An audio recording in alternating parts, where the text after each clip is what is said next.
Hey guys, my name is Slava Kurliak. Let's just quickly introduce ourselves. Noj. Ali. Shreyans. Godot. Dennis. Kelvin. And together we're FaceMatch. We're going to quickly talk about 4 things today. What problem are we solving? Well, we live in a world where we interact with technology and control devices around us through our physical senses. But I think that's limiting our potential of how we can interact with technology. We propose a new solution. Imagine controlling devices and technology around you with your emotional self. We propose a fun, interactive game based on the idea of emojis. Imagine tap, tap, dance for emojis. We face 3 major challenges. The first is achieving real-time performance. Second, we had to achieve multi-game type of environment. And third, we had to be really accurate in our predictions.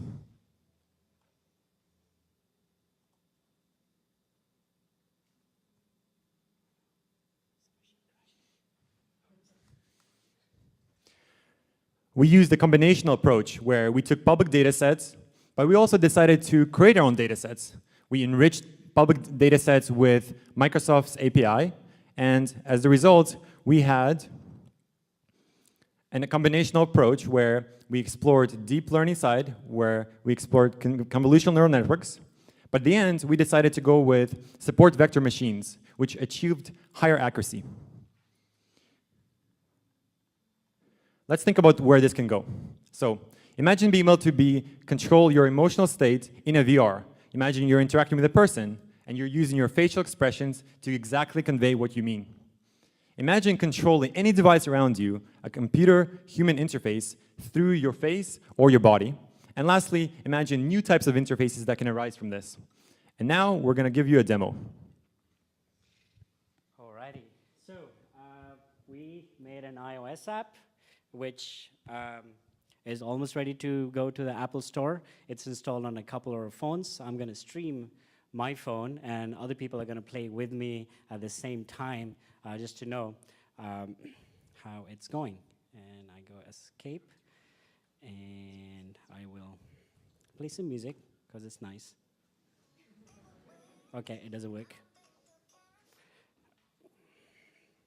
Oh, it works. So just to give a bit of a background, the whole algorithm is running our machine. We're not using any external APIs. We trained our own data sets. We're doing everything on the MacBook Pro, and the model can be transferred to a phone to be fully offline. We have a debug view over here, and now I'm going to broadcast my phone as things are going. Where is it? There we go. This is the machine, and this is my phone. Alrighty. So everyone start playing the game. I'm going to start making some facial.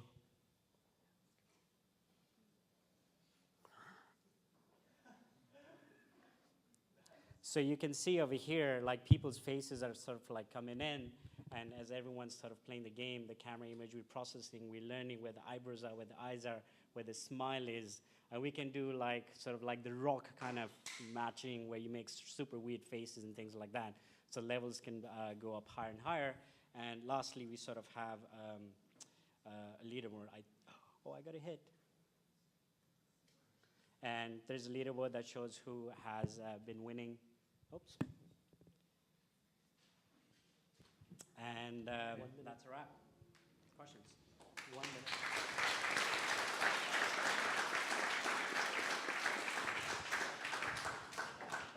What kind of model did you use for this? So basically, we started with a convolutional neural net, but we found the accuracy wasn't great. So we ended up detecting the features, which is getting the shape detectors, and then we trained it using a support vector model that gave us a much better accuracy, and we could reason why it was giving us those numbers. As you can see, I'm happy, and the happiness is through the roof in this detection over here. And we had nice debugging. Sorry, go ahead. Oh, okay. No, I thought you were asking a question.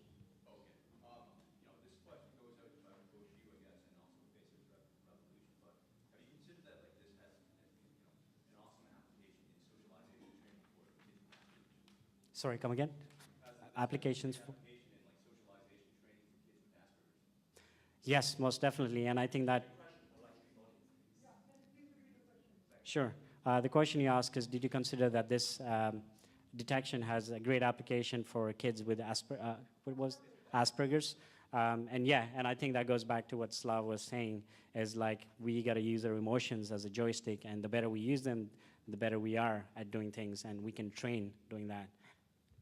One thing that I'd like to mention is we actually thought about going further and just aside from developing an iOS app, we thought of using a web browser so that you could actually play this game on the web as well.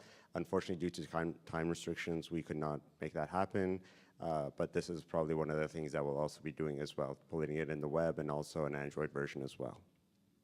Cool. Do you have a question? Okay. Go ahead.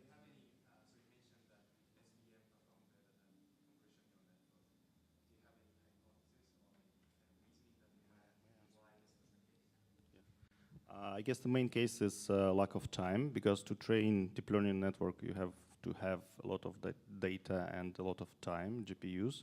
So we tried deep learning approach. We get some accuracy, and we understand that we already spent 1 day training models. So yeah, we have to have something simpler.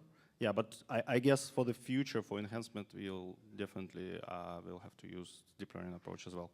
The other thing, I know we're running out of time, is the detection of the actual eyebrows and the nails. And this is kind of what Snapchat uses to overlay the filters of like the dog coming out when you open your mouth. So we like this approach because it was giving us better features that we could train on to detect all sorts of other emotions. Like if you are like in a weird face, we could recognize that, while the public APIs only give you like 7 labels. But if you want to make this game better and have more harder levels, we could do that. There's nothing restricting us from developing that sort of emotion recognition. Thank you, everyone.